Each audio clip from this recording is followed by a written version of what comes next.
आज की वीडियो में मैं आपके साथ शेयर करूंगी ईद उल अज़हा के दिनों की कुछ क्लिप्स। वैसे तो ईद को गुजरे हुए कुछ दिन हो चुके हैं, मगर कुछ लम्हे हमारी लाइफ में ऐसे होते हैं जो मेमोरेबल बन जाते हैं। ईद की तैयारियों का आगाज़ एक दिन पहले ही हो जाता है और यहाँ मैं लेके आई थी हिबा को पार्लर पे ताकि उसकी कटिंग करा सकूँ और एक फ्रेश सी लुक भी आ जाएगी ईद वाले दिन। और साथ ही मार्केट से मैंने कुछ प्रोडक्ट्स लेनी थी और ईद के दिनों में ना पार्लर पे काफ़ी रश होता है, तो मैं क्लींजिंग वगैरह या फेशियल वगैरह जो करना हो वो घर पे खुद ही कर लेती हूँ। और हर महीने कोशिश करती हूँ स्किन केयर की एक प्रोडक्ट तो लाजमी अपने लिए लूँ। और साथ ही मैं लेके आई थी चूड़ियाँ और मेहंदी स्टेंसिल्स।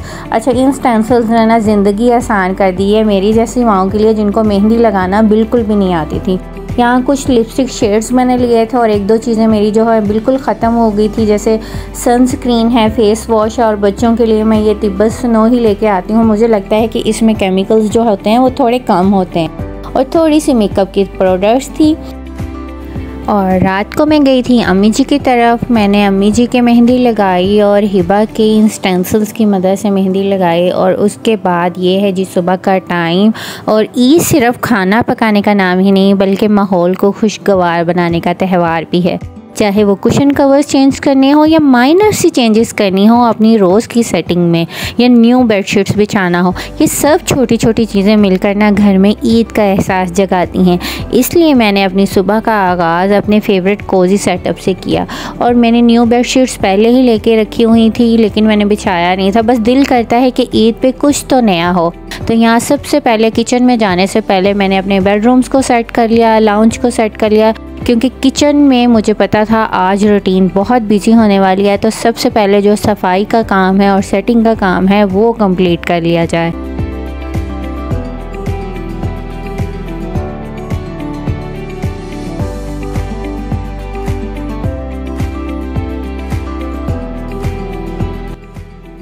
ईद का दिन हमेशा जल्दी शुरू होता है, सुबह सुबह उठना होता है और सारी तैयारियां करनी होती हैं। यहाँ मैंने किचन को क्लीन करके इसमें शीट्स बिछा दी थी और गोश्त बन के आ चुका था। और इसको हम इक्वली मेजर करके डिवाइड कर लेंगे 3 पार्ट्स में।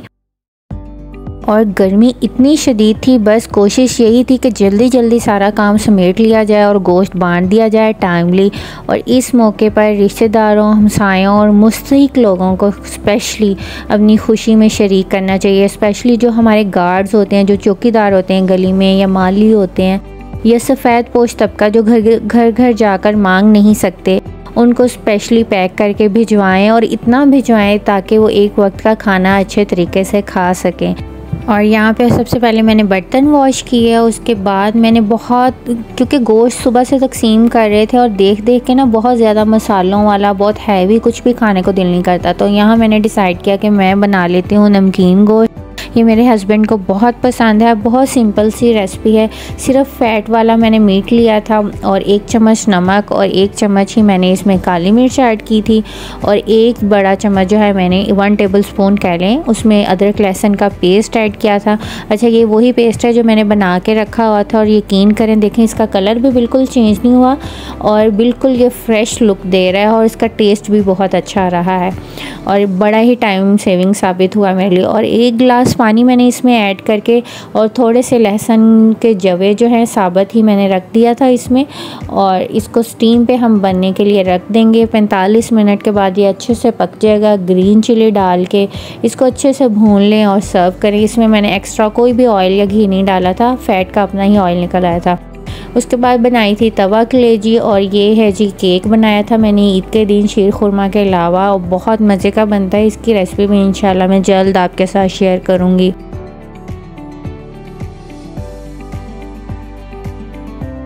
अब आते हैं ईद के दिन की सबसे खूबसूरत गैदरिंग की तरफ। इस बार हम इनवाइटेड थे अपने मामू के घर और माशाल्लाह काफ़ी बड़ी गैदरिंग थी, तकरीबन 8 से 9 फैमिलीज़ इनवाइटेड थी। और जब मेज़बान इतना प्यारा हो तो ख़ुद ही जाने को दिल करता है। हमारी फैमिली में हमारे मामू वो पर्सनैलिटी हैं जिनको हमेशा एडमायर किया जाता है। ये वो पर्सनैलिटी हैं जिन्होंने रिश्तों को हमेशा जोड़ के रखा है। विश के जैसी क्वालिटीज़ उनमें हैं, काश वो हम में भी हों। ईद का असल मज़ा फ़ील ही तब होता है जब आपके सब अपने आप के साथ हों। ये लम्हात किसी ब्लेसिंग से कम नहीं लगते। जब सारे कज़न्स एक साथ बैठते हैं और हर बात में आपको अपना बचपन याद आता है, ज़िंदगी इतनी मसरूफ़ हो चुकी है कि इस तरह के लम्हात जब भी मैसर आएँ तो वो किसी नेमत से कम नहीं लगते। जब हम सारे पुराने वाक़यात याद करके हंसते हैं और स्पेशली जब रात को बिस्तर ज़मीन पर बिछ जाते हैं और लेट नाइट गपशप होती है, कज़न्स के साथ डिस्कशंस होती है। ये है जी लेट नाइट का टाइम। डिनर के बाद सब मिलके बैठे थे और यहाँ पे सिलेक्ट हो रहे थे कि सुबह कौन सा ड्रेस पहना जाएगा, क्योंकि सुबह भी हम इनवाइटेड थे नाना अबू की तरफ और रात को बातें करते हुए हमें काफ़ी देर हो गई थी। 2 से 3 बजे के करीब हम सोए थे। और जब आप अपनों के साथ वक्त गुजार रहे होते हैं ना, आपको टाइम गुजरने का पता ही नहीं चलता। सुबह सुबह ब्रेकफास्ट से फ्री होके कपड़े वगैरह प्रेस करने के बाद सब रेडी हो गए थे। यहाँ पे बनवा रहे थे सब फ़ोटोज़, ताकि इन प्यारे से 1-2 दिनों की हमारे पास मेमोरीज़ जो हैं वो हमेशा महफूज रहें।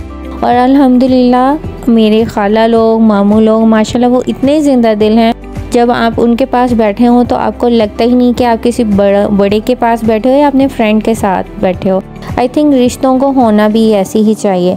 तो यहाँ सब रेडी होके निकल पड़े थे नाना अबू की तरफ। वहाँ भी काफ़ी बड़ी गैदरिंग थी।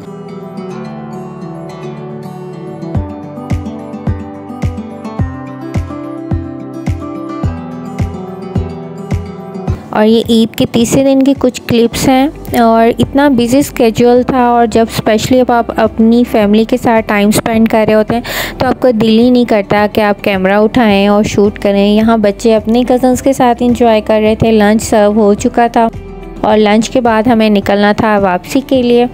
और इतना अच्छा फ़ील हो रहा था ना, इतने अरसे बाद सबसे मिलके।